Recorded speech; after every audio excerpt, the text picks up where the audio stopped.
Good morning, good afternoon, good evening, wherever you are in the world. Thank you for joining me for this week's edition of SMIE Consulting's Midweek Roundup.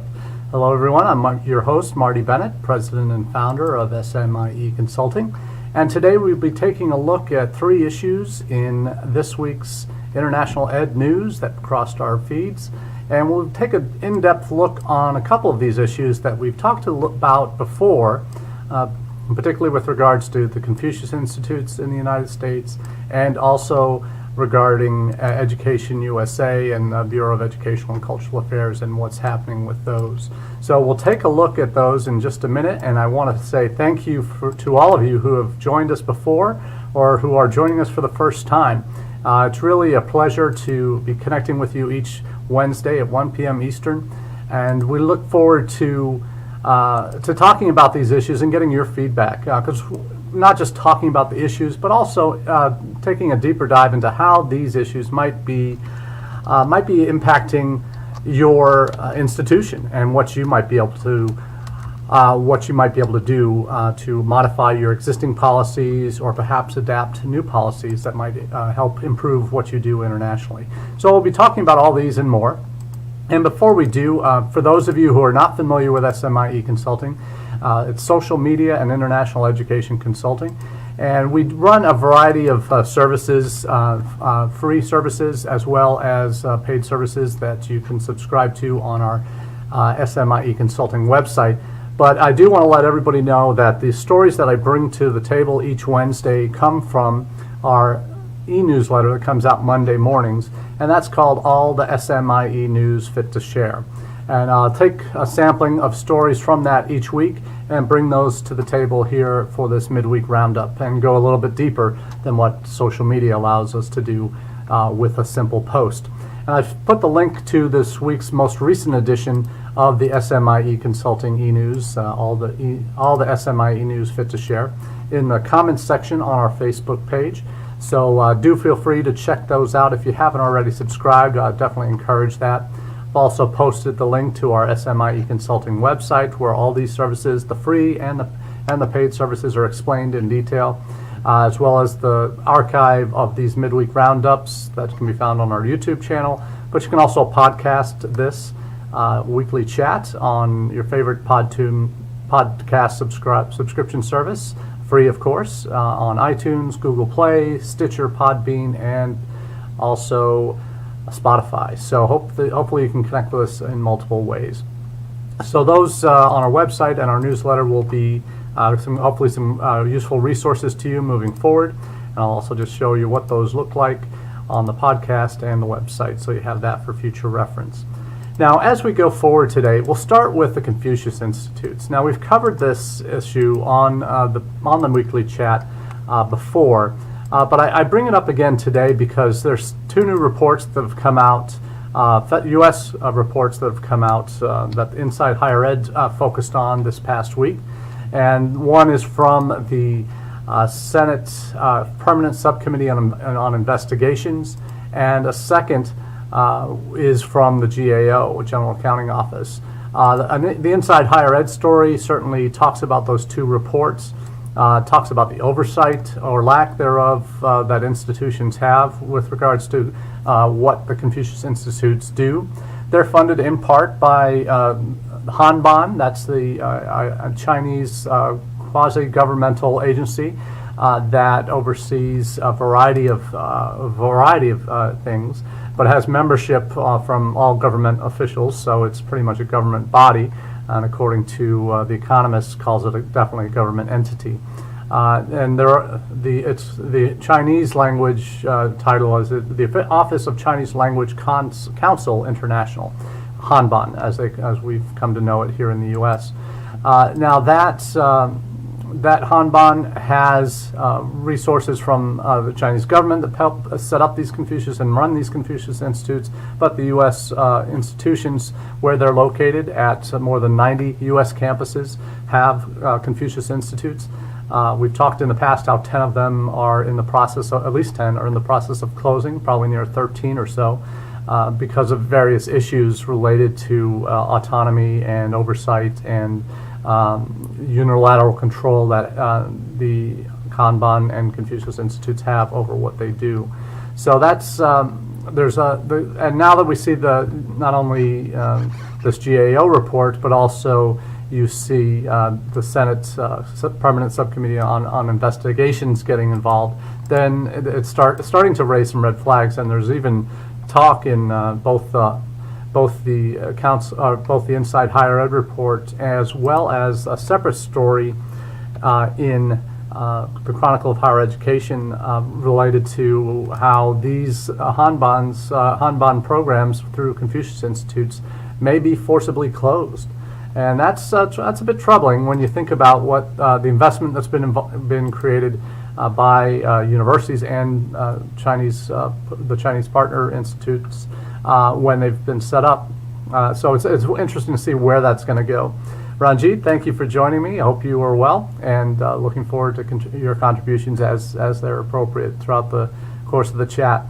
So with regard to the Confucius Institutes, you look at the Chronicle of Higher Ed reports on this, and they talk about both the GAO report as well as the Senate Subcommittee report. But they're looking that the FBI, obviously, there's been past stories about this, that they're watching warily what the Confucius Institutes are doing, and the security officials that are involved and Chinese government officials that are involved in these programs. What we're also seeing is the other side of the coin, and that there's concerns that these Confucius Institutes aren't abiding by law and are getting away with it. And that's first time I've heard of this, certainly, and it certainly makes sense given what we know about a lot of Chinese government operations and their efforts to control media to their people, and topics of Tiananmen Square, Taiwan, Uyghurs, the Uyghurs in Xinjiang province in the northwest, and how those minority groups are treated. Tibet obviously is an issue. Those are oftentimes verboten at these Confucius Institutes in terms of topics of discussion, at least in terms of how they're talked about. Certainly the Western view is oftentimes never allowed. So what's as part of the programming? So what has happened is in 2010, the State Department has provided grants in China to founding what they call 29 American cultural centers in China since 2010. Spent over $5.1 million in grants to that effect.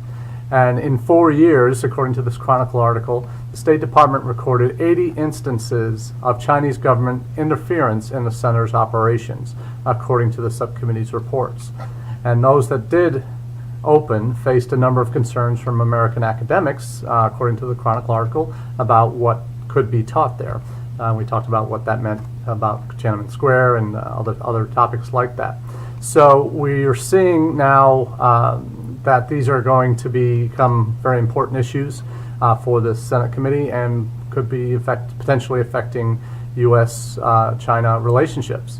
So we'll see where that goes down the road. But it's not just the U.S. that's having issues with this, interestingly enough. You think it's always just us.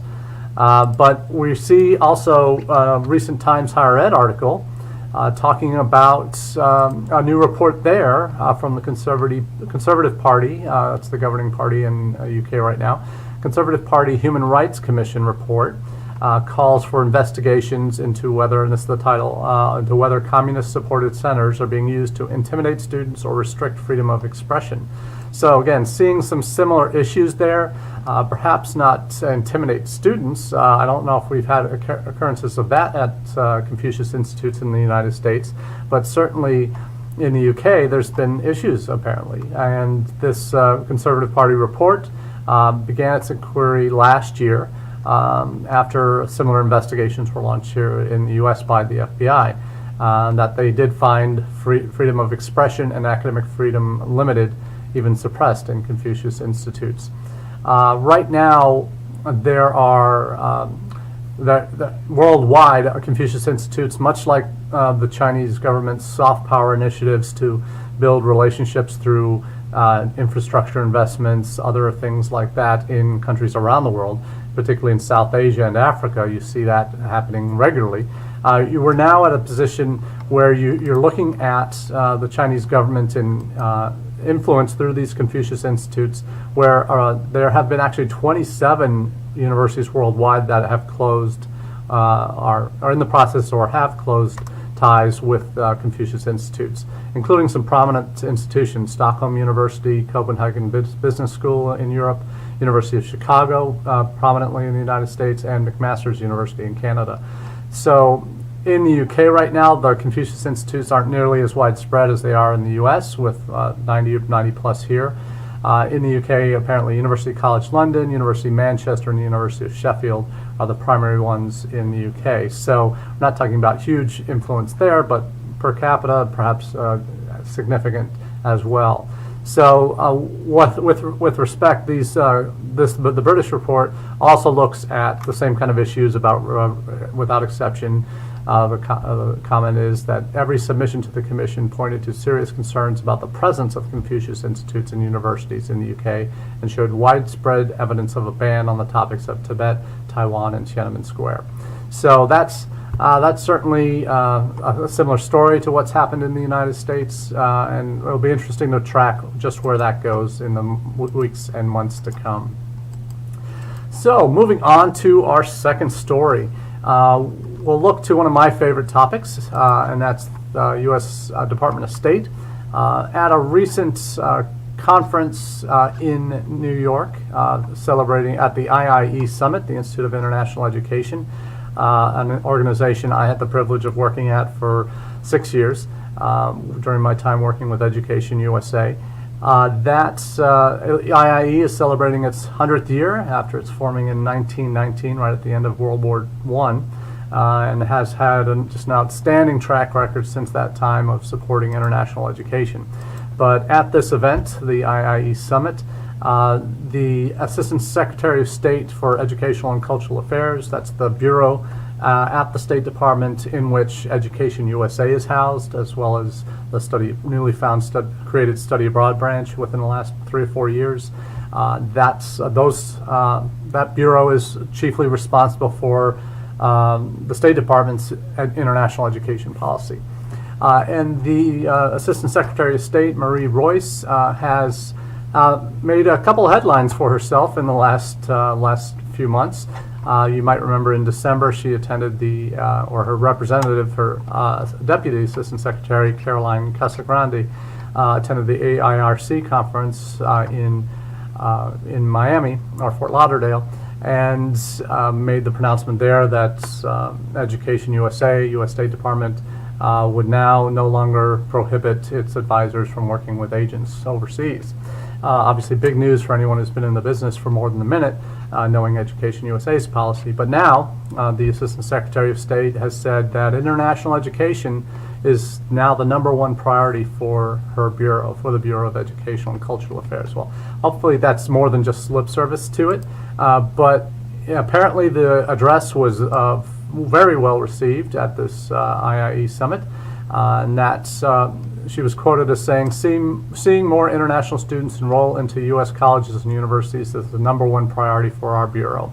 And that's important for her to say that because of the public diplomacy importance of international education, as well as the economic value that we all know about, with $42 billion impact positively in the U.S. economy because of the more than 1 million international students currently in the U.S. And those million-plus international students support 450,000 jobs in the United States. So she referenced that in her speech, and was very curious to hear her not only talk about the public diplomacy impact. She came up with a stat that I hadn't heard recently, and I knew that one of the priorities, obviously, with public diplomacy and bringing international students in is they go home and become leaders in their own country, in the economy and in politics, whatever it might be. But first time I've seen this article, this particular number, that that currently, of all heads of state around the world right now, 58, or roughly a third, of world leaders receive their education, part of their education, in the United States as students. So that's significant. obviously, in terms of the soft power diplomacy that the U.S. has pursued over these years with bringing international students in. So it's not just Chinese that are doing it. We've been doing it for years as well. And what I think is important for her to say, Assistant Secretary Royce, is that something we've been talking about here for a number of weeks and months, is that, in her quote here, we face growing international competition to attract the world's globally mobile students. While we're already making great strides to respond to these new challenges, we must step up our game. I can't tell you how many times I've said that on this podcast and on this live chat. It's so important that to realize that colleges and universities that have had international students for a while and have they may have come very easily to you, whether it was sponsored Saudi students or Chinese students that have been flocking to your institution because they were full-paying students and your institution had a name brand, or even if it didn't, you've been lucky and you've gotten those students. You probably had to work hard to keep them, but certainly there are institutions that have had students come to their campuses without really having to try too hard. And now that it's getting increasingly competitive out there, not just because of politics in the United States, that has impacted slightly, but there are many more macro issues that are involved, and this competition piece is a significant part of that. What Canada has done to make their country more welcoming, what Australia is doing, what the UK is potentially doing now. Other countries, other major destination countries, are more active internationally than we are. We have far more institutions than any other major player that is out there internationally, but we don't have really a coherent strategy nationally. I don't think we ever will, just because of the nature of the beast and how decentralized our higher ed structures are in the U.S. But it's also we're also in the situation here where until more institutions that are fighting for their survival have had, frankly, to rely on international students to bolster flagging domestic student populations coming to their institutions. Just had a call with a colleague in Chicago who he recently joined an institution in the last 2 years that had significant domestic student drops since 2008, and they have been able to rely on international students to bolster their and sustain their institution. And in fact, in the last 3 years, haven't had any drops and in their international student populations, which has helped sustain that institution. So and they're doing it right in terms of the diversification of where they're getting students from and all these other factors. But to have the Assistant Secretary of State make clear that they are committed to doing what they can and committing new funds to making these facilitating the enrollment of more international students in the United States. I think that's heartening in one regard, but it also is a warning to institutions that, hey, you got to step it up and you got to be more committed and more involved and more not only committed to enrolling a diverse number of students from more than just 2 or 3 source countries, but also committed to the services you're providing those students to make sure that you keep taking good care of them, not just get them on your campuses. So encouraging comments from the Assistant Secretary of State there for Educational and Cultural Affairs. So hopefully that's a sign of more positive things to come. So we'll see where that takes us. We'll finish today and we'll head back to the UK where we've talked about the impact of what a no-deal Brexit is going to mean for UK universities, and it's hard to tell right now what the real issues are going to be. But certainly one that it does look like a no-deal Brexit might be imminent. It might be brinksmanship at this point, but it might get pushed to the 12th hour, final hour of before the Brexit deal actually, or Brexit actually happens at the end of the month. March 29th is the day. So we are 23 days out, a little over 3 weeks out from when this happens. So there's a lot of work that needs to be done. One of the key aspects of a no-deal Brexit, what it means, the way leading British universities have approached this, and I've just posted the link to that in the comments section. It's an article again from Inside Higher Ed. But it takes the tack from the British university stance, looking first to the Russell Group, and that's the the 24 leading research universities in the UK.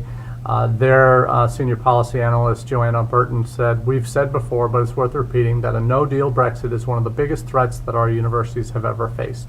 Now, she may be just speaking for the 24 Russell Group institutions, but what the challenge here is, and why no-deal Brexit matters to them, is because of research funding primarily, and work and study rules that affect EU citizens that might want to work in the UK moving forward.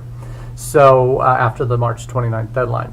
So there are existing research funds through Erasmus Plus and Horizon 2020, nearly $90 billion worth of EU-wide funding programs that fund student exchange throughout Europe, that help allow for, frankly, the larger volumes of EU citizens that have come to the EU, from the EU to the UK in the past, when UK was a member of the EU. And it's, frankly, that funding is a considerable chunk of institutional budgets. How much it directly impacts the Russell Group, we're not sure, but in other universities outside the Russell Group that might be not as dependent on funding, frankly, probably are less worried. A colleague at Birmingham City University recently relayed that they're not really feeling the pinch as far as EU applications coming into their institution. They've had they've actually focused more of their time and effort on recruiting larger markets outside the EU, which have sustained them and will continue to. So they're not particularly as impacted by drops in EU students coming to their institutions. So it's important that there are two sides to the British university piece as far as no deal goes, but in terms of how there are actually scholars in the UK that say that it's actually not going to be that big of a deal. So that's it's interesting to see where there are calls for a second referendum to see if the British citizenry still wants to leave. It's a little late for that, I think. But there are some real challenges moving forward, obviously, particularly with student flows. How the individual institutions are dealing with this as far as it impacts their institutional partnerships. Obviously, there are funding mechanisms that might be involved there that were maybe EU dependent, that maybe not allowed or not able to move forward if there aren't alternative sources of funding.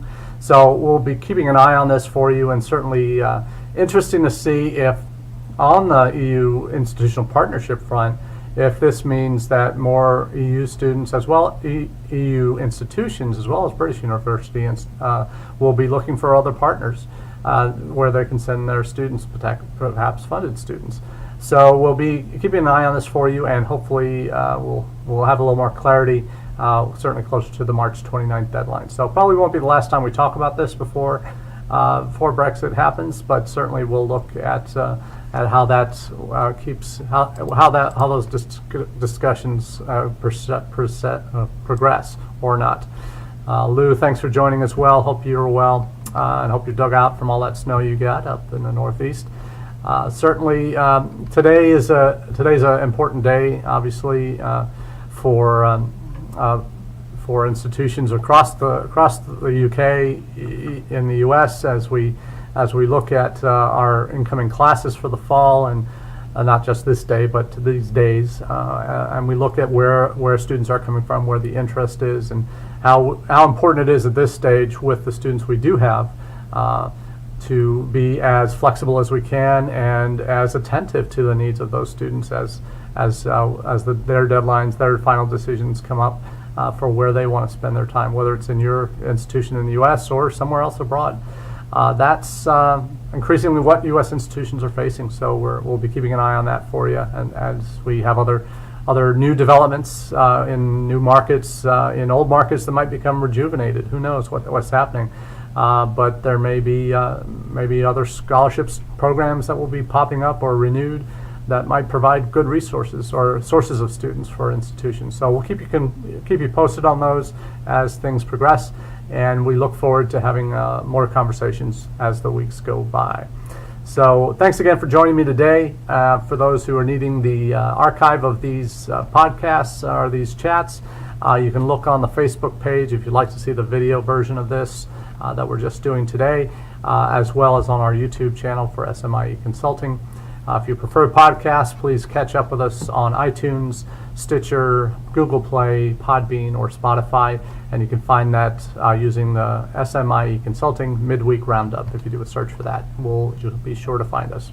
So hope you all are well and have a great week, and we look forward to chatting again next time. Cheers.